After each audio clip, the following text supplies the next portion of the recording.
Welcome to today's video, and today we will be explaining the exposure triangle so that even a beginner like you can learn how to take pictures on a professional camera.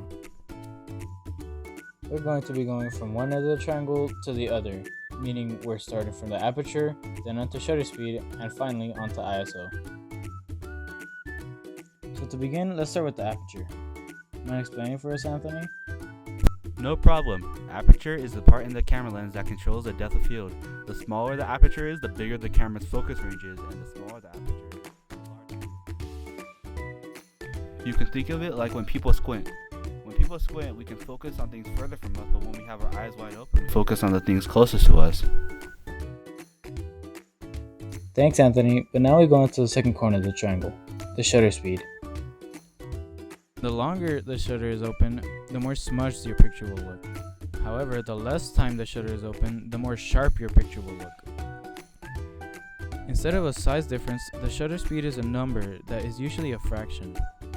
The fraction on the screen represents the fraction of a second, which means if the fraction is something like 1/1000th, your picture will be very sharp and clear. But if your fraction is something like 1 or 2, the movement in your image will be very smudged. A simple way to think of it is like a paintbrush. If you tap the paintbrush onto a canvas, it would be very quick, and you will see all the little details the bristles made. But if you made a streak with a paintbrush, it would take longer than just a tap, and the little details from the bristles would look smudged. Some things that would require a fast shutter are things like sports, where movement is happening constantly and every detail is needed to understand it. However, things that look more random like waves or lights can make beautiful effects, just like a paintbrush can make works of art from smudging ink everywhere. Alright, I think I could take it from here. Now onto the last edge of the triangle, ISO. The way ISO works is that it changes the sensitivity of the lens to either let more or less light in. Now depending on your lighting, ISO will add grain in a photo. Here are some examples.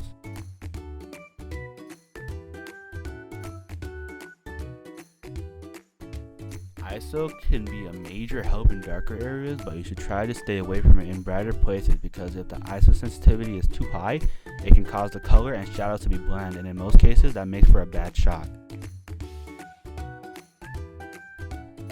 Thanks, Anthony. And now to conclude. The aperture is a range of focus. Small is long and big is short. The shutter speed is the amount of time a picture will allow movement smudging. And the ISO is the brightness of your photo. A higher number is brighter with more grain, and a smaller number is darker with less grain. Thank you for watching our tutorial on the exposure triangle. Please make sure to give us a good grade, and a nice comment would be much appreciated.